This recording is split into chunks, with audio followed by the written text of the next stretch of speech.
경기도 안성의 한우 농가에서 구제역이 추가로 발생했습니다. 앞서 구제역 확진 판정을 받았던 젖소 농가에서 불과 10km 떨어진 곳이어서 구제역 확산 우려가 커지고 있습니다. 기업 체감 경기가 2년 10개월 만에 가장 나빠진 것으로 나타났습니다. 이달 기업 경기 실사지수는 69로 2016년 3월 이후 최저치로 특히 반도체 경기 둔화 우려로 전자와 영상 분야 전망이 나빠진 것으로 분석됐습니다. 드루킹 댓글 조작 사건에 가담한 혐의로 재판에 넘겨진 김경수 경남지사의 1심 선고가 오늘 내려집니다. 드루킹 일당과 공모 인정 여부가 판결의 중요한 기준이 될 것으로 보입니다. 한편 드루킹 김동원 씨에 대해서는 징역 3년 6개월이 선고됐습니다. 사법농단 의혹의 핵심 인물인 임종원 전 법원행정처 차장의 첫 재판이 결국 연기됐습니다. 재판부는 임 전 차장의 변호인단이 어제 전원 사임해 예정된 재판이 취소됐다며 재판 일정을 추후 정하겠다고 밝혔습니다. 황교안 전 총리에 이어서 홍준표 전 대표가 오늘 자유한국당 당권 도전을 선언할 예정입니다. 오세훈 전 서울시장도 조만간 출마를 공식화할 것으로 보여 한국당 전당대회는 3파전 구도로 치러질 가능성이 커졌습니다. 미국 정보당국은 북한이 도발을 중단하고 있지만 핵무기를 완전히 포기하지는 않을 것으로 내다봤습니다. 미 당국은 북한 지도부가 핵을 정권 유지의 핵심으로 보고 있고 이를 뒷받침하는 북의 행위들이 관찰됐다고 설명했습니다. 시청자 여러분 안녕하십니까? 1월 30일 수요일 뉴스앤 이슈 시작합니다.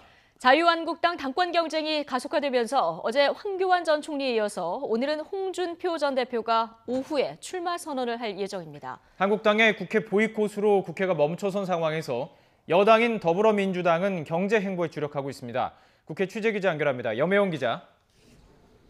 네, 국회입니다. 네, 홍준표 전 대표 전당대회 출마 선언 몇 시에 예정이 돼 있습니까? 네, 홍 전 대표는 오늘 오후 2시에 출판 기념회를 여는데요. 기념회를 마친 뒤 기자들과 만나서 당대표 경선 출마 선언을 할 것으로 보입니다. 홍 전 대표는 황 전 총리의 출마로 한국당이 과거로 회귀할까 걱정이고 박근혜 시즌2 도로 탄핵당으로 몰릴 것을 막기 위해서라도 자신의 출마는 불가피하다고 말한 것으로 전해졌습니다. 어제부터 공식 행보를 시작한 황 전 총리는 오늘은 경기도 평택에 있는 천안함 기념관을 찾았습니다. 이 자리에서 황 전 총리는 홍 전 대표에 대해 한국당의 귀한 인적 자원이라며 문재인 정부의 잘못된 정책을 막아내는 데 함께해야 한다는 입장을 밝혔습니다. 안보 행보를 강화하면서 보수층 결집을 노리는 것으로 보입니다. 또 다른 당권 주자인 오세훈 전 서울시장은 두 경쟁자 모두를 비판하면서 존재감을 드러냈습니다. 오 전 시장은 두 사람 모두 소수의 광팬만을 가진 확장성 없는 후보라며 자신에 대한 지지를 호소했습니다. 더불어민주당도 황 전 총리를 견제하면서 지지율이 높아지는 것에 촉각을 곤두세우고 있습니다. 박주민 최고위원은 황 전 총리를 향해 아직도 80년대 색깔론으로 세상을 주도할 수 있다고 생각하느냐고 비판했습니다. 또 특히 통합진보당을 자신이 해산시킨 것처럼 말하는 건 법률가로서의 자질마저 의심하게 한다며 출마 선언이 아닌 반성문부터 쓰라고 날을 세웠습니다. 자, 여당인 더불어민주당은 새해 들어서 계속해서 경제 쪽에 중점을 맞추고 있는 분위기죠. 네, 그렇습니다. 한국당의 보이콧으로 전국이 경색된 가운데 여당은 경제 행보 쪽으로 눈을 돌리고 있습니다. 오늘 아침에도 이해찬 대표와 홍영표 원내대표 모두 민생을 강조하면서 한국당의 릴레이 농성에 대한 언급조차 하지 않았습니다. 이해찬 대표는 민주노총이 경제사회노동위원회 불참을 결정한 데 대해 유감을 표시하면서 내부 논의를 거쳐서 대타협의 길로 나오길 바란다고 말했습니다. 그러면서 카드 수수료율 인하와 파인텍 노사 대립 해결 등 그동안의 성과를 소개하고 김용균법 후속 조치인 정규직화 대책 마련 등 민생을 위해서 노력하겠다고 강조했습니다. 홍영표 원내대표는 오늘 오후에 삼성전자 화성사업장을 찾아서 이재용 부회장을 만납니다.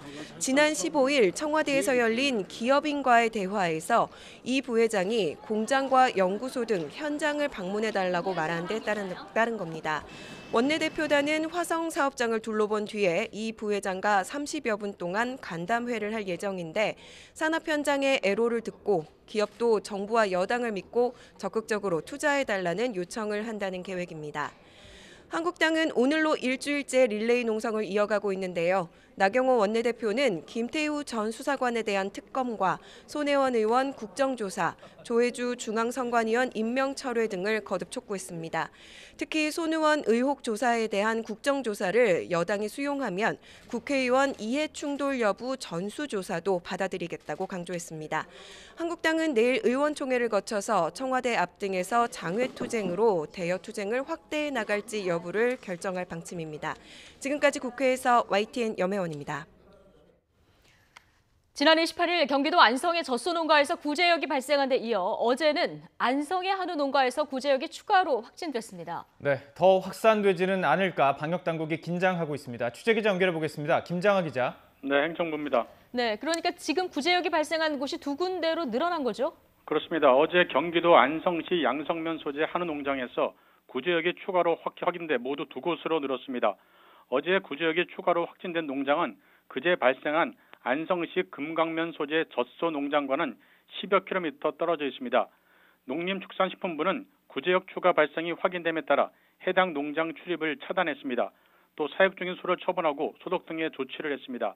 앞으로 가축 방역 심의회를 열어 위기경보 단계 격상 등 추가적인 조치를 논의할 계획입니다. 네, 참 걱정되는 부분은 이동이 많은 설을 앞두고 있는 부분입니다. 구제역이 확산되지 않을까 우려가 크죠? 네, 농식품부는 지난 28일 구제역이 첫 발생한 젖소 농장으로부터 관리 지역인 500m 안에 있는 소 사육 농장 7곳에 대한 구제역 혈청 검사를 했는데요. 농장 5곳에서 구제역 NSP, 즉 감염 항체가 검출됐다고 밝혔습니다. NSP는 감염 항체로 구제역 발생은 아닙니다만 농장 내 구제역 바이러스의 순환 가능성이 있음을 의미합니다. 방역당국은 이에 따라 500m 안에 있는 소, 돼지 등 우제류 농장에 대해 예방적 처분을 할 계획입니다. 농식품부는 지금 쓰는 구제역 백신이 이번 구제역 바이러스를 막지 못할 수 있다는 일부 보도와 관련해서는 현재 사용 중인 백신이 유효한 것으로 판단된다고 해명했습니다. 지금까지 YTN 김장하입니다. 네, 방금 들은 속보 한 가지 전해드리겠습니다. 상습 상해 혐의로 지금 재판을 받고 있는 조재범 전 코치에게 징역 1년 6개월이 선고됐다. 이런 내용이 들어왔습니다. 피해자 심석희를 제외하고 다른 선수들 합의서를 제출하기도 했었는데요. 지금 일부 선수들 이 합의를 취소하고 엄벌 의사 표시를 했다. 이런 내용이 들어와 있고요. 1심 10개월보다 지금 항소심에서 형량이 늘었습니다. 다시 한번 전해드리면 상습 상해 혐의로 재판을 받고 있는 조재범 전 코치에게 지금 징역 1년 6개월이 선고됐다는 소식 전해드렸습니다. 자세한 소식 들어오는 대로 다시 전해드리겠습니다. 문재인 대통령의 딸 다혜 씨 부부의 해외 이주를 두고 자유한국당이 적극적인 공세를 펴고 있습니다. 곽상도 의원이 국내 재산 정리 과정이 석연치 않다고 주장하면서 대통령 손자의 학적부까지 공개하고 나섰는데요. 청와대는 음해성 허위 사실 유포라면서 강력 대응을 예고한 상태입니다. 청와대 취재기자 연결해 보겠습니다. 자, 김동원 기자. 네, 청와대입니다. 네. 자, 일단 곽 의원의 주장 어디까지가 맞는 겁니까? 네, 일단 집을 증여하고 팔고 해외로 이사를 간 과정 자체는 사실로 보입니다. 다혜 씨의 남편 서모 씨는 지난해 3월 회사를 그만둔 것으로 알려졌는데요. 한 달 뒤인 4월 부인인 다혜 씨에게 집을 증여했고 다혜 씨는 석 달 뒤인 7월에 이 집을 팔았습니다. 이후에 해외 이주를 위해 아들이 다니는 초등학교에 학적 변경을 신청했다면서 곽 의원은 관련 서류를 함께 공개했습니다. 사실 곽 의원이 이 의혹을 제기한 건 이번이 처음은 아니고요. 지난달 31일 조국 민정수석이 국회에 출석했을 때도 같은 주장을 폈는데요. 네. 조 수석은 어떤 불법도 없었다 단호하게 답변했습니다. 이번에는 다혜 씨의 아들인 대통령 손자의 학적 변경 신청서를 공개한 게 새로운 부분입니다. 이에 대해 더불어민주당 박광훈 의원은 어린 손주에 대한 뒷조사는 비이성적인 행위로 아동에 대한 사찰에 가깝다면서 국회의원의 면책특권 대상이 아니라는 것을 알아야 한다고 경고했습니다. 네. 자, 곽상도 의원 그리고 문 대통령의 사위가 다니던 회사와 관련한 비리 의혹이 있다. 이런 주장도 했어요. 네, 다혜 씨의 남편이 다니던 회사에 정부가 200억 원을 지원했다. 그런데 30억 원 규모의 횡령, 부당 집행 사건이 터져서 재산 압류를 피하려고 급히 집을 넘긴 것 아니냐는 설이 있다. 이런 주장을 했는데요. 일단 곽상도 의원도 별다른 근거를 내놓지는 않았습니다. 그래서 사실 여부를 검증하기는 어려운데요. 일단 네. 주변 정황을 한번 살펴보겠습니다. 채용 정보 사이트를 보면요. 다혜 씨의 남편이 다니는 회사는 재작년 기준으로 사원 10여 명, 자본금 1억 5천만 원 정도인 소규모 게임 개발 업체입니다. 매출은 3억 5천만 원 정도로 표시가 돼 있고요. 이런 업체가 200억 원을 지원받고 또 횡령액의 규모가 10년치 매출액에 해당한다. 쉽지는 않아 보입니다. 그리고 한국콘텐츠진흥원이 2017년 5월 정권교체 이후에 시행한 게임 지원 사업은 3개인데요. 3가지 사업 예산을 다 합쳐야지 215억 원이 됩니다. 예. 그 예산을 한 개 업체가 전부 다 따낸다는 거는 쉽지 않겠죠. 물론 뭐 대출이라든가 다른 형태의 지원도 생각해 볼 수는 있겠습니다만 아직까지 확인된 건 없습니다. 곽상도 의원도 한간의 추측이라면서 소개하는 형식을 취했는데요. 법적 책임을 피하려는 의도로 해석이 됩니다. 의혹이 만일 사실이라면 큰 문제가 될 텐데요. 청와대는 어떠한 불법, 탈법 행위도 없었다고 일축했습니다. 네, 정황으로 봤을 때 의혹이 사실이긴 좀 쉽지 않은 정황이다. 자, 이런 얘기인데. 자, 그러면 다혜 씨 가족은 왜 해외로 떠난 건가? 자, 이 부분과 관련해서 청와대 설명이 있었습니까? 예, 많은 사람들이 궁금해하고 있을 텐데요. 일단 뭐 구체적인 설명은 나오지는 않았습니다. 일단 다혜 씨의 남편이 다니던 회사가 어려워진 거는 맞는 걸로 보입니다. 현재 발매했던 게임도 서비스가 중지된 상태고요. 네. 이런 상황에서 대통령의 사위가 근무한다라는 사실이 부담이 될 수 있어서 그만둔 것으로 알고 있다고 청와대 관계자는 전했습니다. 직장도 외국에서 새로 구했다고 하고요. 어떤 사연인지 많이 궁금하기는 한데요. 청와대는 대통령 가족이라도 사생활이 있다면서 자세한 설명은 피했습니다. 다혜 씨는 지난 대선 때도 유세에 딱 한 번 나왔고요. 공직자 재산 공개 때도 독립생계를 이유로 공개를 거부했습니다. 예. 자, 마지막으로 해외 체류 가족을 경호하려면 예산이 더 드는 것 아니냐, 이걸 공개하라. 자, 곽 의원 주장인데, 자, 이 부분은 어떻습니까? 네, 대통령 경호법에 따라서 대통령의 직계 가족은 경호 대상입니다. 그건 해외에 있을 때도 마찬가지고요. 청와대는 법과 규정대로 경호하고 있다 이렇게만 밝히고 구체적인 내용은 밝히지 않았습니다. 다만 대통령 경호처의 올해 예산을 보면요, 886억 원으로 지난해보다 오히려 9억 원이 줄었습니다. 청와대는 다혜 씨를 포함해 1980년 이후 지금까지 대통령 직계 가족의 해외 체류 사례는 모두 9명이라고 설명했습니다. 네, 자, 여기까지 듣겠습니다. 청와대 출입하는 김도원 기자였습니다. 19대 대통령 선거에 앞서서 댓글 조작을 벌인 혐의로 기소된 드루킹 김동원 씨가 1심에서 징역 3년 6개월 실형을 선고받았습니다. 이제 오후로 예정된 김경수 지사에 대한 첫 재판부 판단에 관심이 쏠리고 있는데요. 현장에 나가기로 취재기자 연결해 보겠습니다. 신지원 기자. 네, 서울중앙지방법원입니다. 네. 자, 김경수 지사의 공범으로 적시된 드루킹 김동원 씨에 대한 선고가 지금 먼저 나오고 있는데요. 현재까지 어떤 내용이 나왔습니까? 네, 서울중앙지방법원은 드루킹 김동원 씨에 대해 1심에서 징역 3년 6개월을 선고했습니다. 댓글 조작 혐의에 대해서 징역 3년 6개월 실형이 나왔고 나머지 정치자금법 혐의에 대해서는 징역형의 집행유예를 선고했습니다. 법원은 먼저 드루킹 일당이 댓글 조작으로 포털 사이트의 정보 처리 업무를 방해했다고 인정했습니다. 포털 사이트는 뉴스 기사를 읽은 이용자들이 추천하거나 공감 또는 비공감을 클릭해 의사를 반영하도록 통계를 처리하는데 킹크랩이라는 댓글 조작 프로그램으로 가짜 신호를 보내서 이런 업무를 방해했다는 겁니다. 이 밖에 재판부는 드루킹 김동원 씨가 지난 2016년 3월 고 노회찬 의원 측에 불법 정치자금 5천만 원을 건넨 사실도 인정했습니다. 정치자금법 위반 혐의에 대해서는 징역 6개월에 집행유예 1년을 선고했습니다. 또 김 씨가 특검 조사 과정에서 자금 전달 동기나 경위에 대해 구체적으로 자백한 데다가 관련 증거들이 충분히 확보됐다는 이유입니다. 마지막으로 드루킹 일당이 김경수 경남지사의 전직 보좌관에게 500만 원을 뇌물로 건넨 부분도 함께 유죄로 인정됐습니다. 자, 드루킹 일당에게는 유죄가 선고가 됐고, 자, 공범으로 적시된 김경수 경남지사의 정치적 운명에는 어떤 영향을 주게 될까요? 네, 재판부는 드루킹 김동원 씨가 더불어민주당 국회의원이던 김경수 지사 측에 접근해 여론을 조작하고 오사카 총영사 인사까지 추천하면서 김경수 지사와 2018년 지방선거까지 함께 활동하기로 했다고 인정했습니다. 이 부분은 오후 2시에 열린 김경수 경남지사의 1심 선고에도 영향을 줄 것으로 보입니다. 핵심은 김 지사와 드루킹 일당의 공모관계 여부입니다.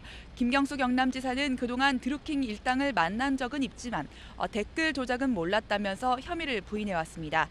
김 지사가 주장했던 선풀 운동 수준인지 아니면 김 지사도 댓글 조작 프로그램 킹크랩을 알고 있었는지에 대한 법원 판단에 정치적 운명이 갈리게 됩니다.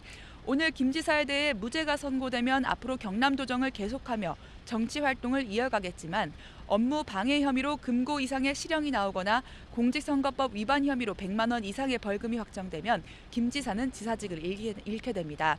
김경수 경남지사에 대한 1심 선고 결과는 오늘 오후 2시에 나올 예정입니다. 지금까지 서울중앙지방법원에서 전해드렸습니다. 오늘 오후로 예정됐던 임종원 전 법원행정처 차장의 첫 정식 재판이 결국 미뤄졌습니다. 사법행정권 남용 의혹의 핵심 실무자인 임 전 차장의 변호인단이 정식 재판을 하루 앞둔 어제 모두 사임함에 따라서 오늘로 예정됐던 정식 재판이 미뤄졌습니다. 임 전 차장의 변호인단 11명은 첫 정식 재판을 하루 앞둔 어제 서울중앙지방법원 형사합의 36부에 전원 사임서를 제출했습니다. 변호인단은 지금까지 재판부의 진행 방식으로는 임 전 차장의 방어권과 변호인의 변론권을 보장하기 어렵다며 한꺼번에 사임한 것으로 전해졌습니다. 대내외적 경제 환경 악화로 기업의 체감 경기가 2년 10개월 만에 최저치로 추락했습니다. 한국은행이 발표한 이번 달 기업 경기 실사지수 BSI를 보면 전체 산업의 업황 BSI는 69로 지난달보다 3포인트 하락했습니다.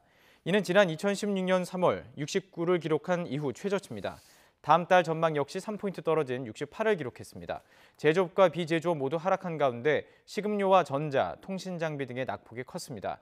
업황 BSI는 기업이 인식하는 경기 상황을 지수한 것으로 기준치인 100보다 낮으면 경기를 비관하는 기업이 낙관하는 기업보다는 많다는 뜻입니다. 김주영 한국노총 위원장은 민주노총의 경제사회노동위원회 참여 무산에 안타까움을 표시하고 한국노총이 사회적 대화를 계속 이끌어가겠다는 의지를 보였습니다. 김 위원장은 오늘 페이스북에 올린 민주노총의 경사노위 참여 무산과 관련한 글에서 양대 노총이 함께 노동 존중 사회를 견인해 나가길 기대했는데 너무 아쉽고 안타깝다며 경사노위는 이제 힘들더라도 한국노총이 이끌고 가야 한다고 밝혔습니다. 한국노총 위원장이 사회적 대화에 계속 참여하겠다는 의지를 재확인한 만큼 경사노위가 당장 공전하지는 않을 전망입니다. 지난해 대법원의 강제징용 판결부터 시작해서 최근 초계기 저고도 위협 비행 등 한일 관계는 그야말로 경색 국면에 접어들었죠. 이런 와중에 미국이 중재에 나서는 듯한 움직임이 나오고 있습니다. 취재기자 연결해서 자세한 내용 알아보겠습니다. 한현희 기자. 네, 외교부입니다. 네, 먼저 이 외교부 북미국장이 일본을 방문했습니다. 거기서 한미일 외교당국자들이 접촉할 가능성이 좀 있다고요? 네, 그렇습니다. 김세진 외교부 북미국장이 오늘 일본에 있는 유엔사 후방기지를 방문합니다. 김 국장은 한 달가량 전 유엔사 측의 초청을 받아서 일본을 방문하게 됐는데요. 일본 내 미 공군 기지 등을 시찰하고 또 유엔사 주일 미군 관계자와 면담하는 것이 공식 일정입니다. 하지만 통상 이 지역 국장들이 외국을 방문할 경우 해당 국가에서 같은 지역을 담당하는 당국자와 만나는 관례가 있는 만큼 일본에서 미국을 담당하는 당국자와 만남이 진행될 것으로 알려졌습니다. 특히 미국이 중심이 되는 유엔사를 매개로 접촉이 이루어지는 만큼 한국과 미국, 일본의 외교 당국자들이 함께 만날 것이란 관측이 나오고 있는데요. 일단 이번 방문에서 주한미군 관계자 또 주일미군 관계자 등도 함께 만나게 되는 만큼 자연스럽게 초계기 문제 등에 대한 관심 표명이 있을 것으로 기대되는 상황입니다. 예, 사실 그동안 미국 한일 갈등에 관여하지 않고 있었는데 이런 움직임을 보면 좀 어느 정도 중재에 나섰다 이렇게 해석할 수 있을까요? 네, 미국 입장에서 보면 동북아 전략 차원에서 동맹 간 갈등을 벌이는 이런 상황이 달갑지 않을 수 있습니다. 그래서 미국도 문제 해결의 필요성을 직간접적으로 우리 측에 전달하는 것으로 전해졌는데요. 적극적으로 나서거나 구체적으로 간섭할 수는 없는 만큼 미국도 조심스러운 입장이었던 것으로 알려졌습니다. 이에 앞서 해리스 미 대사도 우리 국방부와 외교부를 잇따라 방문하면서 한일 갈등에 미국의 중재가 본격화하는 것이 아니냐는 관측도 나오고 있는데요. 이런 움직임만으로 미국이 한일 갈등 중재에 나섰다 이렇게 말하기는 어렵지만 이런 만남을 계기로 갈등을 풀 실마리는 잡을 수 있지 않을까 하는 기대는 나오고 있습니다. 우리 외교부 당국자는 이번 방문이 초계기 문제와 관련한 임무를 가지고 가는 것은 아니지만 관련된 이야기가 나오면 들을 준비는 되어 있다 이렇게 전했습니다. 네, 이번 문제가 한일 양국 사안이라던 국방부, 미국의 중재 가능성을 또 언급했죠. 네, 물론 이번 갈등이 한일 간 실무 차원에서 협의할 사안이라는 기존 입장을 재확인하면서 덧붙인 내용이기는 하지만 미국이 관심을 갖고 있다면 해야 할 부분이 있을 것이다. 이런 입장을 국방부도 밝혔습니다. 일단 우리 정부에서도 미국의 중재 의사가 있다면 협의를 검토해 볼 수 있다는 입장을 밝힌 건데요. 한일의 갈등이 첨예한 상황에서 중간에 끼어드는 것이 자칫 어느 한쪽을 편드는 것으로 비칠까 우려하는 미국이 어느 정도 역할을 할 수 있을지는 미지수지만 평행선을 달리던 한일 관계가 중재자를 통해 출구를 찾을 수 있을지 주목되고 있습니다. 지금까지 외교부에서 YTN 한현입니다. 미 정보당국이 북한은 핵무기를 완전히 포기하지 않을 것이라는 판단을 내놨습니다. 2차 북미 정상회담을 앞두고 북한 정권의 비핵화 의지를 회의적으로 보는 언급이 잇따랐습니다. 워싱턴에서 김희준 특파원의 보도입니다. 댄 코츠 미 국가정보국장은 상원 정보위원회에 출석해 북한의 도발 중단을 긍정적으로 평가했습니다. 1년 넘게 미사일 발사와 핵실험을 하지 않았다며 김정은 위원장은 비핵화에 열려 있다고 밝혔습니다. Kim Jong-un continues to demonstrate openness to the denuclearization of the Korean Peninsula. 하지만 북한 정권이 완전히 핵을 포기할 가능성에 대해서는 회의적인 입장을 보였습니다. North Korea will seek to retain its WMD capabilities and is unlikely to completely give up its nuclear weapons and production capabilities. 핵무기는 곧 정권의 생존을 위한 중요한 수단이기 때문이란 겁니다. Our assessment is bolstered by our observations of some activity that is inconsistent with full denuclearization. 진아 헤스펠 중앙정보국장도 북한이 미국을 직접 타격할 수 있는 장거리 핵미사일 개발에 전념하고 있다고 말했습니다. 이어 북한과의 대화를 통해 핵 프로그램의 완전한 공개와 핵무기 해체를 이뤄야 한다고 촉구했습니다. 외신들은 미국의 정보수장들이 2차 북미 정상회담을 앞두고 트럼프 대통령과 달리 북한의 비핵화 의지에 거듭 의구심을 나타냈다고 전했습니다. 북미가 비핵화와 상응 조치를 놓고 세부 조율하는 가운데 2차 정상회담에서 진전된 비핵화를 끌어내야 하는 트럼프 정부의 부담감이 더욱 커지고 있습니다. 워싱턴에서 YTN 김희준입니다. 아이들에게 국군의 역할을 홍보하기 위한 어린이 국방부 사이트가 있는데요. YTN 취재진이 들어가 봤더니 여성 혐오 문구와 퇴폐적인 글이 넘쳐나고 있었습니다. 한동호 기자가 취재했습니다. 대한민국 국방소. 아기자기한 그림과 만화가 가득한 어린이 국방부 홈페이지입니다. 정말 어린이가 바로 되는지 직접 검증해 보겠습니다. 땅으로 침투한 두더지를 잡는 게임. 게임판엔 두더지를 여자아이에 비유한 가스나란 표현과 함께 걸리면 다리 몽댕이를 이라는 문구가 적혀 있습니다. 어린이 만화에선 말귀를 못 알아듣는 여성을 된장녀라 비하합니다.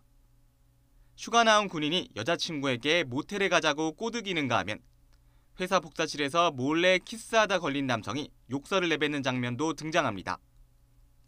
게시판엔 성관계를 의미하는 은어들과 헌팅하는 방법 등 성인들의 낯뜨거운 글들이 그대로 방치되어 있습니다.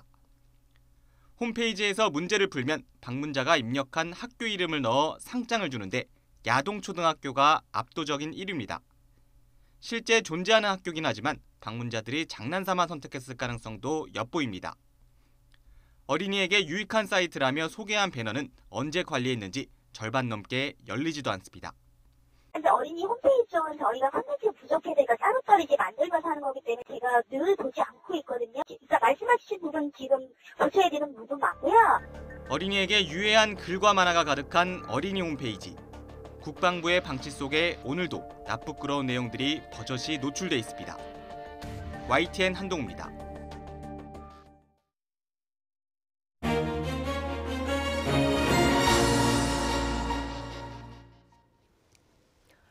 네, 정부가 어제 예비 타당성 조사 면제 지역을 발표하면서 전국이 들끓고 있습니다. 정부는 지역 균형 발전을 이유로 내걸었는데요. 하지만 여기저기서 지금 비판의 목소리도 나오고 있습니다. MB 정권을 비판할 자격이 있냐? 자, 이런 비판을 한 이상돈 바른미래당 의원 바로 연결해 보겠습니다. 자, 이상돈 의원님 나와 계십니까? 네, 안녕하십니까? 이상돈입니다. 네, 안녕하세요. 자, 500억 이상의 대형 사업을 할 때 예산이 쓸데없는 곳에 쓰이지 않도록 사업 시작 전에 경제적 타당성 조사를 하는데 이걸 면제해주는 사업이 어제 발표가 된 거예요. 총 24조 규모인데 의원님께서는 어제 정부 발표에 대해서 오만하고 독선적인 정책이다 이렇게 강하게 비판을 하셨습니다. 이렇게까지 비판을 한 이유를 먼저 좀 들어볼까요? 네, 우리 국가재정법은 예타 면제 조항이 있습니다. 그러나 그것은 예외적인 거기 때문에 제한적으로 가능한 것이고 가급적 하지 말아야죠. 네. 그리고 우리나라는 민주국가 아닙니까요? 민주주의의 기본은 헌법과 법률을 준수하는 것이고 모든 법이 정하는 원칙과 절차를 준수하는 게 민주주의입니다. 그런데 이번처럼 그야말로 중요한 실정법의 원칙을 그냥 송두리째 버리고 예외를 갖다가 원칙인 양 이렇게 사업을 추진한 적이 없었습니다. 예. 그 점에서 저는 심각한 문제가 있다고 생각합니다. 일단 예비 타당성 조사를 면제해주는 것, 이런 예외적인 것을 가급적 하지 말아야 된다. 자, 일단은 이런 입장이신 것 같고요. 네, 그렇습니다. 네. 예. 그리고 이 4대강 사업 반대하던 정부 정체성을 뒤집는 발언이다, 이런 얘기도 하셨거든요. 네, 그렇죠. 지금 이런 말이 좀 그 집권 측에서 나오는데요. 4대강 사업과는 이번은 다르다. 왜냐하면은 자기들이 말하자면 정부 당국자들이 면밀하게 조사하고 연구했기 때문에 4대강 사업과는 다르다. 그런데 바로 그런 게 바로 오만과 독선입니다. 그것은 뭐냐 하면은 네. 우리는 무엇을 해도 항상 옳다, 정의롭다 하는 그릇된 자기학습입니다. 이건 굉장히 비민주적인 사고방식입니다. 그래서 이런 식으로 정부를 운영하면은 좀 대단히 문제가 많다고 보고요. 그리고 특히 더 나쁜 것은 이게 내년 총선을 앞두고 성급하게 이게 송두리째 이거 발표한 거 아닙니까요? 그리고 예. 지금 나온 예산도 엄청 많지만은 모든 사업이 그렇습니다. 실제로 하게 되면은 2배가 들어갑니다. 그런 점에서 이건 굉장히 나쁜 거라고 저는 생각합니다. 그리고 이 정부가 이런 경제 운영, 국토 관리 정책을 선거판에 맞춘다는 것 자체는 그건 현 정부를 갖다가 지지해 준 많은 국민들이 배신하는 거라고 생각합니다. 예. 그러니까 토건 정책에 반대하던 정부가 정체성을 뒤덮는 결정을 한 거다. 참 이런 얘기시고요. 또 정부의 여러 가지 이유를 보면은 지금 조금 전에 이제 총선 얘기를 하셨는데 총선을 겨냥한 뭔가 정책이다. 이런 그 야당에서 나오는 비판에 동의를 하시는 겁니까? 네, 이건 야당에서 나온 비판을 떠나서 예. 객관적으로 봐도 말하자면은 이른바 TK 지역, 경부 지역은 별로 이게 혜택을 보지 못했죠. 왜냐하면은 거기는 어차피 총선에서 한국당을 찍지 않습니까요? 최대 수혜자는 경상남도, PK 지역과 충청 아닙니까요? 예. 항상 선거는 PK와 충청이 좌우합니다. 여기에 집중되어 있는 게 뭐냐? 지난번 다음 총선을 예. 겨냥한 것이죠. 또 이제 정부 여당은 지난번 총선에 당시 국민의당에게 빼앗겼던 호남을 회복해야 하지 않습니까요? 그래서 호남 사람들이 원하는 새만금 공안 등등등을 많이 한 거죠. 이렇게 되면 호남 사람들은 이번 조치가 민주평화당 덕분이 아니라 현 정권 덕분이다. 이렇게 하지 않겠습니까? 예. 이건 경제 운영, 국토 관리 운영을 정치적인 정치에 이용한 아주 나쁜 거라고 저는 생각합니다. 자, 이 의원님, 그런데 정부는 지역 균형 발전을 위해서 이건 불가피한 선택이다. 이런 그 이유를 들고 있거든요. 이 부분은 어떻게 보십니까? 근데요. 그것도 지역의 균형 발전이 다 좋은 건데 그럼 균형 발전이 필요한 것은 누가 판단합니까? 어떻게 자기들만이 우리가 판단하면 이게 지역 균형 발전이 가는 거 아닙니까? 그것도 어떤 사회적 합의가 필요하고 절차가 필요하죠. 예. 현 정부가 무슨 사건만 있으면 얘기하는 것이 사회적 합의 아닙니까? 왜 이거 합의를 이끌지 않습니까? 저는 그래서 그거는 굉장히 오만한 거로 보고요. 그리고 사실상 지금까지 이런저런 것이 보면요. 이 헛돈 쓰게 되는 경우가 많습니다. 이게 100% 실패할 사업이 저는 이번에 허다하다고 봅니다. 누가 판단하냐 이 문제를 이제 지적을 해주셨는데 이번에 23개 사업이 면제 대상이 되는데 어제 발표된 구체적인 사업 가운데서 어느 부분이 가장 문제라고 보십니까? 저는요 어느 부분 문제가 아니라 전반적으로는 이런 식으로 접근한 것 자체가 저는 심각한 문제가 있다고 보고 접근 방식 자체가 틀리다. 예. 네, 그렇고요. 새만금 공항이니 등등등 몇 군데 나오는 것이 보면은 과거부터 말은 오래전 나왔지만은 이게 다 되지 않는다 이렇게도 지금까지 안 했던 것이고요. 그리고 우리나라 그 지방 가게 되면요, 마을은 안 보이고 도로만 보입니다. 예. 하도 도로를 많이 깔아서. 그런데 과연 이렇게 해서 우리 경제가 되겠느냐. 그리고 현 정부가 집권할 때 뭐라 그랬습니까? 4차 산업혁명을 일으켜서 경제를 일으키겠다고 그랬죠. 이건 이제 그런 말 적이 없습니다. 이건 뭐 또 똑같이 토목을 해서 경제 갖다 일으키겠다는 것인데, 예. 토목공사는 할 때만 돈이 풀리는 겁니다. 예. 끝나면 그만해요. 그리고 계속 헛돈만 들어가는 거죠. 그 사례 갖다가 우리 과거도 그랬고, 예. 또 외국에도 많이 보지 않았습니까? 뭐 일본의 경우도 그렇고 말이죠. 네. 자, 의원님. 자, 그런데 네. 지금 정치권에 좀 비판이 나오고 있는 부분이 남부 내륙철도 2017년 5월에 이제 예비 타당성 조사 결과에서 부적합 판정을 받았는데 이번에 이게 들어갔거든요. 네. 자, 이 부분은 어떻게 보십니까? 저는요, 제가 구체적인 사업에 대해서 이랬다 저랬다 말하는 것은 좀 적절하지 않다고 예. 봅니다. 네, 그러나 가장 기본 SOC가 우리가 그렇게 부족한 나라냐? 저는 예. 그렇게 생각하지 않습니다. 그 실제로 많은 사람들이 그렇게 보지 않습니다. 물론 도로만 있는데 철도가 더 생기면 좋죠. 그냥 철도라는 것은 도로와 달라서 유지 관리하고 하는 일반적인 수요가 없으면은 그 유지가 참 힘든 겁니다. 저는 예. 그래서 이것저것 구체적인 사업을 떠나서 이렇게 어떤 정치적인 함축성이 많은 사업을 성급하게 법적 절차를 무시하고 했다는 것은 나는 이제 과연 문재인 정부가 국민에 의해서 탄생한 정부인가, 국민을 위해서 일하는 정부인가에 대해서 저는 심각한 회의를 품지 않을 수 없습니다. 예, 어쨌든 사업을 하되 예외적 조치는 최소한으로 하고 절차를 거쳐서 하면 된다. 지금 의원님 얘기 들어보면 이런 얘기인 것 같은데요.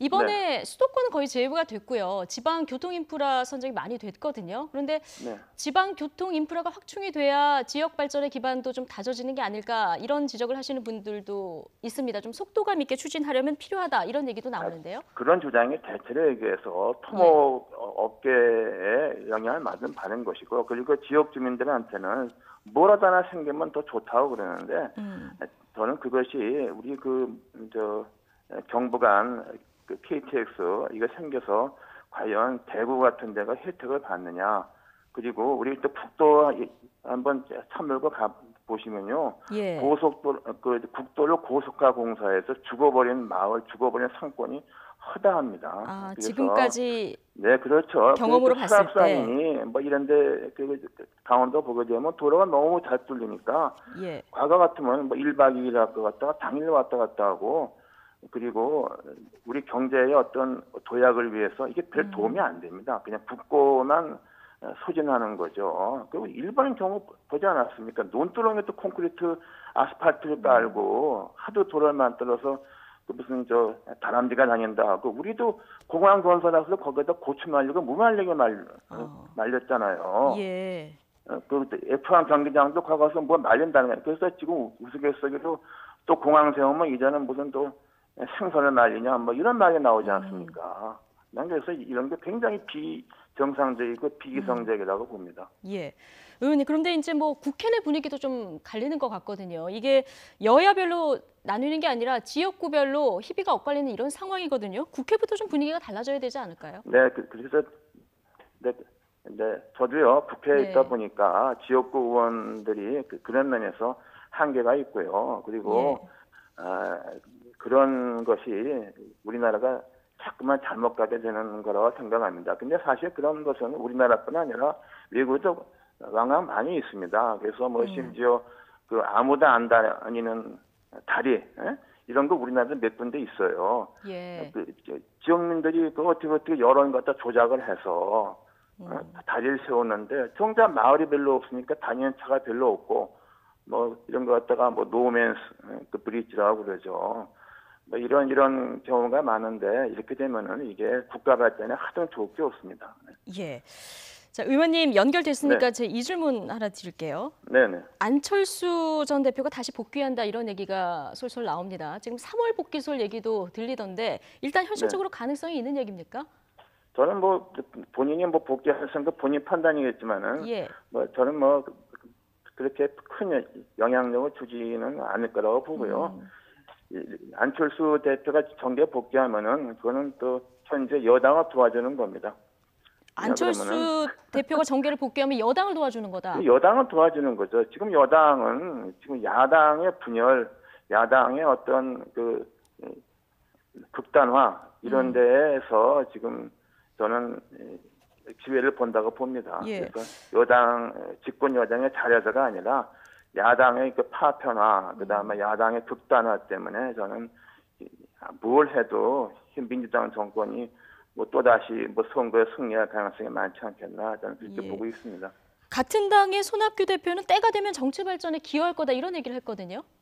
저는 뭐 지금 뭐 당에 뭐 소속은 돼 있지만 당에 별로 나가질 않아서 별로 뭐 거기에 대해서 큰 관심이 없습니다. 네. 마음은 바른미래당에서 나가 계신 상황.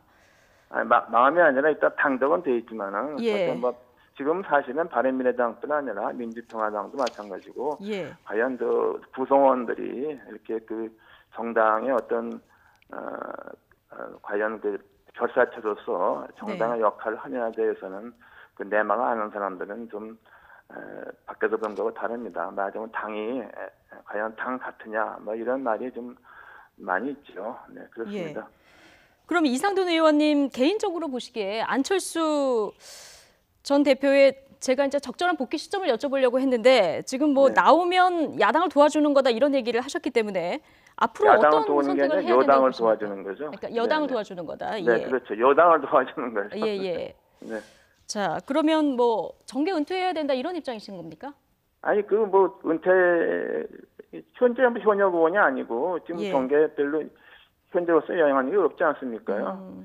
네, 뭐 현 상태에서 일단은 뭐 사실상 은퇴처럼 되어 있는데 뭐 그것도 본인이 판단한 일이지만 저는 뭐 특별한 영향은 난 없다고 봅니다. 알겠습니다. 국민의당 창당 때 그래도 힘을 합하던 사이인데 너무 박하게 얘기하시는 건 아니신가요? 아니 뭐 이미 뭐 세월이 지났지 않습니까? 예, 알겠습니다. 의원님 여기까지 듣겠습니다. 바른미래당 이상돈 의원과 얘기 나눠봤습니다. 고맙습니다. 네, 감사합니다.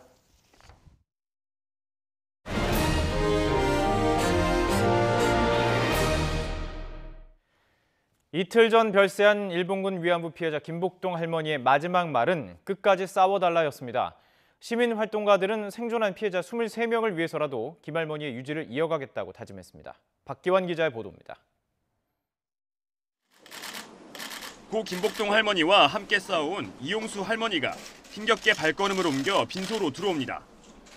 김할머니가 남긴 유언대로 끝까지 싸울 것이란 약속을 하기 위해서입니다. 끝까지 내가 싸울 거예요. 끝까지 싸워서 이길 거예요. 반드시 이겨서 훗날에 내가 가서 다 전해드릴게요.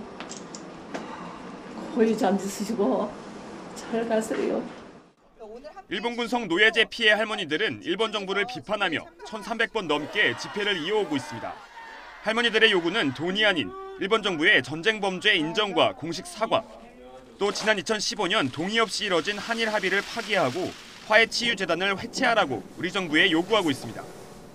일본군 위안부 문제연구소를 정상화해 20만 명으로 추산되는 피해자들의 실태 조사와 진상 규명을 해야 한다는 과제도 남아 있습니다.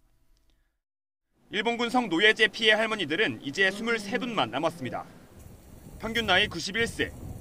함께 활동해온 시민활동가들은 한 분이라도 더 살아계실 때 염원을 이뤄드리고 싶은 마음뿐입니다.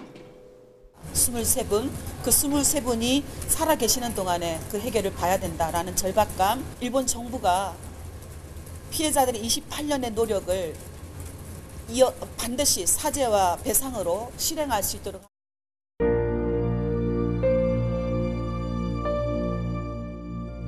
김복동 할머니는 떠나셨지만 할머니가 가졌던 큰 꿈은 남은 이들에게 더 무겁게 남겨졌습니다. 왜 이래 당해야 됩니까 우리가? 네. 여러분들도 책임이 있습니다. 여러분들도. YTN 박기환입니다.